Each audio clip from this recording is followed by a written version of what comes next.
오늘은 9월 22일 금요일입니다. 어제 하락을 했던 미국의 증시 오늘은 더 크게 떨어졌습니다. 미국의 고금리가 당초 예상보다 장기화할 것이라는 이 우려가 급부상하면서 미국 증시가 일제히 1% 이상 어제의 하락폭보다도 더 크게 하락했습니다. 전일 연준이 금리를 동결했고 점도표, 이 금리 전망표죠. 이거를 통해서 연내 한 차례 추가 금리 인상을 하는 것은 물론 고금리가 장기간 지속될 것임을 시사했기 때문입니다. 전도표에 따르면 연준은 올해 남은 기간 0.25% 금리 인상을 단행을 하고 내년에는 4번이 아니라 2번 인하할 것으로 예상을 하고 있습니다. 내년 금리는 3개월 전에 전망했던 4.6%에서 5.1%로 높아져서 내년 예상되는 금리 인하 횟수가 4번이 아니라 2번으로 줄어들었습니다. 이에 따라서 세계적인 투자은행입니다. 골드만삭스는 고금리가 상당 기간 지속될 것이라면서 금리 인하 시기를 2024년 내년 4분기로 연기를 한 상태입니다. 이에 따라서 국채 수익률이 급등을 했어요. 10년물 금리 4.48%까지 올라서 2007년 이후 16년 만에 가장 높은 수준을 기록했고 2년물 역시 5.19%까지 올라서 역시 2007년 이후 지금 최고치입니다. 월가의 VIX 공포지수가 오늘 16% 가까이 폭등을 했습니다. 또 여기에 지금 제너럴 모터스, 포드, 스텔란티스 이 공장에서 진행 중인 전미 노동자 이 동시 파업의 하반기부터 시작하는 학자금 대출 상환도 악재로 작용을 하고 있습니다.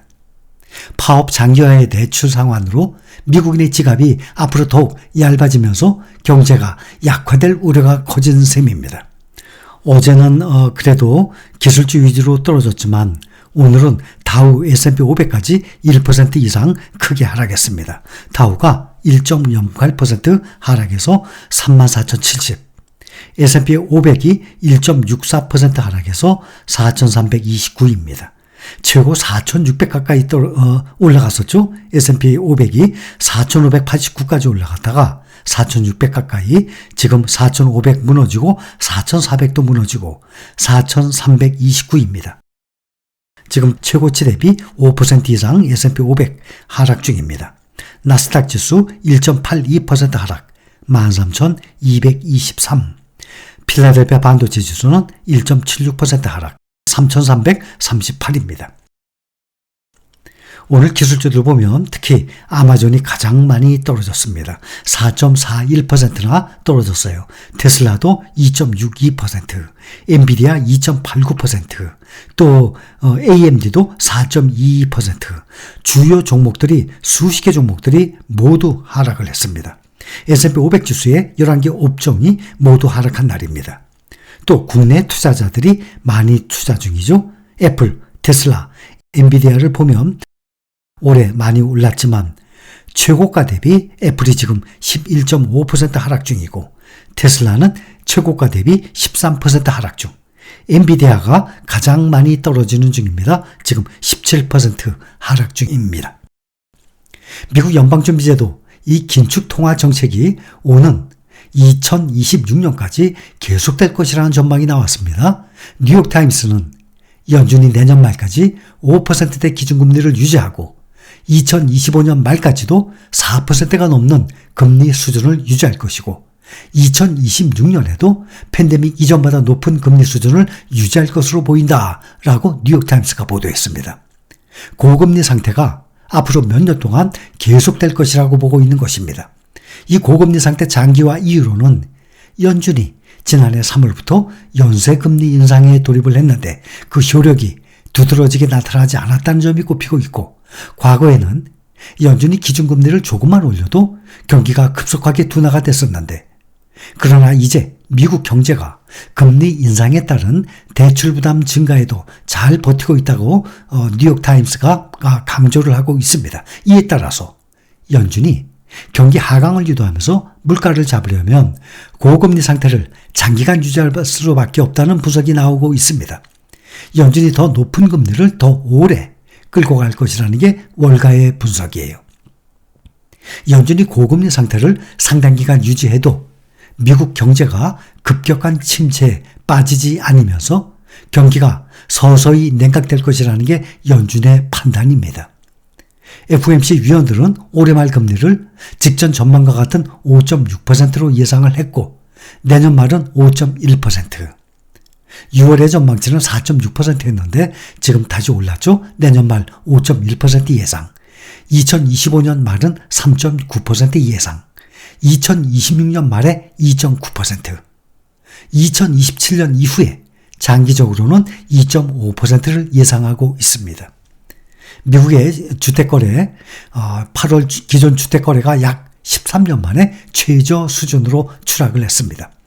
모기지, 주택담보대출이죠. 모기지 금리, 이 고공행진으로 고금리로 갈아타야 하는 기존 소유주들이 집을 내놓지 않으면서 매물이 부족해진 데다가 주택 소유는 금리 부담으로 약화가 돼서 거래가 실종된 상태입니다. 연방준비제도가 추가 금리 인상을 예고하면서 국채 수익률이 다시 뛴 터라 시장 상황은 더 악화될 전망입니다. 모기지 금리는 시중금리 기준물 10년 만기 국채 수익률에 좌우되는데 오늘 급등을 했습니다. 한편 거래가 약 13년 만에 최저 수준으로 추락을 했는데 매물 부족 속에 주택가격은 상승세를 지속한 것으로 확인됐습니다. 8월의 기존 주택 거래 규모는 1년 전보다 15.3% 급감을 했습니다. 407만 채를 기록한 7월에 비해서도 0.7% 감소했어요. 6월 이후 둔화 흐름이 지속이 되면서 8월 기존 주택 거래는 연중 최저 수준으로 추락했습니다. 8월에 거래된 기존 주택 가격 중앙값 40만 7천 달러예요. 환율을 현재 1,300원이 넘지만 1,300원으로 계산을 해보면 약 5억 3천만 원. 주택거래 가격의 미국의 주택거래 중앙값이 약 5억 3천만 원입니다. 1년 전보다 3.9% 집값이 올랐습니다. 지난해 11월 이후 10개월 만에 최대 상승률이에요. 노동시장이 견조한 것으로 나타난 것도 연준이 고금리를 장기간 유지할 것이라는 우려를 더했습니다. 미국의 신규 실업수당 청구 건수 나왔습니다. 8개월 만에 가장 낮은 수준으로 떨어졌어요. 미국 노동부는 지난주 신규 실업수당 청구 건수가 20만 1000건으로 집계됐다고 보도했습니다. 직전주 22만 1000건보다도 2만 건이나 감소했어요. 지난 1월 이후 8개월 만에 가장 적은 수치입니다.